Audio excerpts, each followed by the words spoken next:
For the fakeness, if you wanna play tough and wanna hate this, I'll always show up and make a statement. I don't ever slow up, no I don't take shit. I got no love for the fakeness. If you wanna play tough and wanna hate this, I'll always show up and make a statement. Everything I do so instinctive and so passionate. Every word I...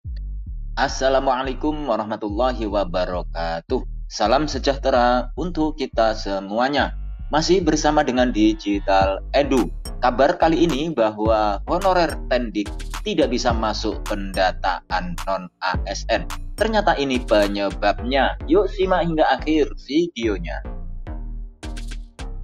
Sebelum kita lanjut, tekan dulu like, subscribe, nyalakan lonceng notifikasi, dan jangan lupa pula untuk di-share.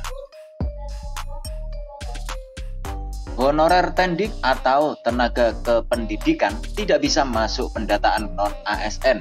Kondisi tersebut membuat para penjaga sekolah, petugas kebersihan, dan penjaga keamanan hanya bisa gigit jari.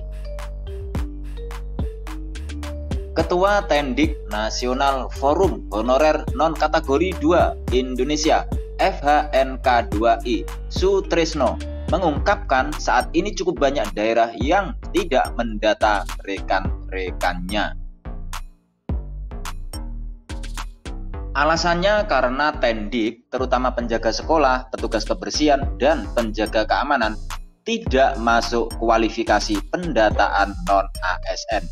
Jadi informasi yang diperoleh teman-teman penjaga sekolah, mereka tidak masuk pendataan karena belum ada kebijakan khusus untuk mereka. Sebenarnya Sutrisno sudah menyarankan rekan-rekannya itu menghadap ke Badan Kepegawaian Daerah atau BKD untuk mencari informasi secara detail. Hasilnya mereka belum bisa masuk pendataan non-ASN untuk tahun ini. Jawaban BKD bahwa penjaga sekolah tidak bisa ikut pendataan sesuai dengan surat Menpan RB nomor B/M/151/SM.01.00/2022. Sutrisno hanya berharap pemerintah memberikan kesempatan kepada Tendik, khususnya penjaga sekolah, untuk diangkat aparatur sipil negara. Peran penjaga sekolah sangat penting, apalagi banyak yang sudah jadi honorer sejak 2007. Mudah-mudahan ada kebijakan buat honorer Tendik. Jangan abaikan Tendik, karena guru dan siswa tidak akan bisa belajar dengan tenang tanpa Tendik. Mudah-mudahan ada kebijakan buat honorer Tendik.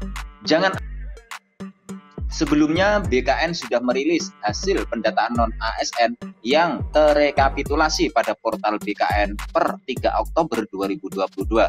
Tercatat 2.215.542 yang masuk pendataan, terdiri atas 335.639 instansi pusat dan 1.879.903 instansi daerah. Adapun jumlah instansi pemerintah yang mengikuti pendataan non-ASN sebanyak 590 instansi, meliputi 66 instansi pusat dan 524 instansi daerah. Adapun data hasil pendataan non-ASN tahap prafinalisasi yang dirilis BKN melalui portal pendataan menjadi rujukan bagi instansi pemerintah dalam mengumumkan data honorer yang telah diinput melalui portal BKN.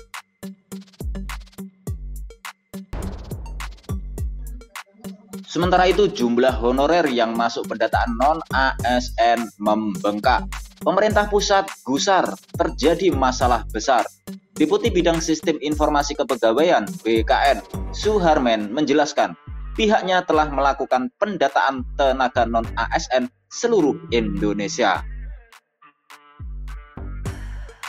Upaya ini dilakukan agar memudahkan pemerintah dalam menyusun kebijakan sehingga tidak terjadi masalah yang berulang terkait pengangkatan honorer.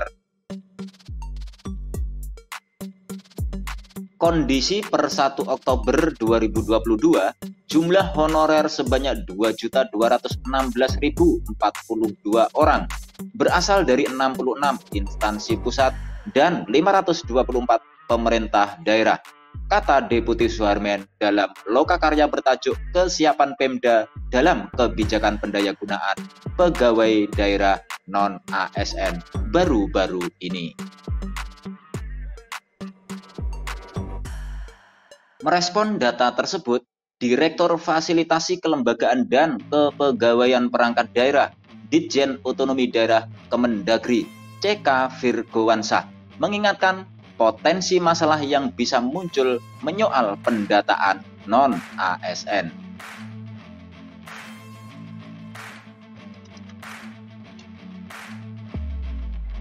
CK menyebutkan terdapat beberapa daerah yang jumlah tenaga non-PNS lebih besar jika dibandingkan dengan jumlah PNS-nya, terutama di daerah terpencil.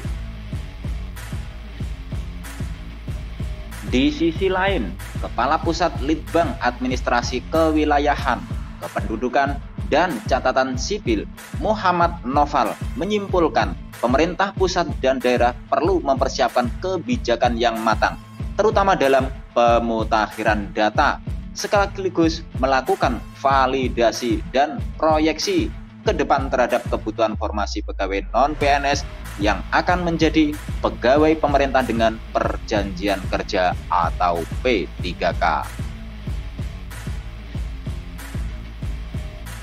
Kata Noval, berapa kebutuhan daerah, beban kerjanya, dan kemampuan pendanaan masing-masing daerah ini butuh sebuah kolaborasi.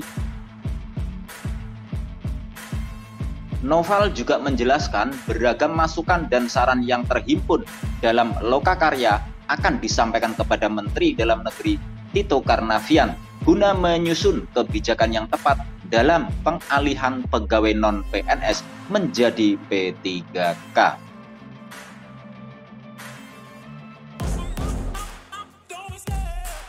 Demikian kabar hari ini, semoga bermanfaat. Terima kasih sudah menonton Digital Edu.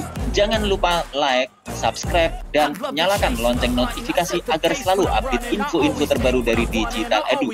Semoga kita diberi kemudahan dan kelancaran dalam segala urusan, diberi kesehatan, rezeki yang berkah, dan panjang umur. Saya mewakili Digital Edu, mohon maaf bila ada kekurangan. Sampai jumpa pada video selanjutnya. Sekian, wassalamualaikum warahmatullahi wabarakatuh.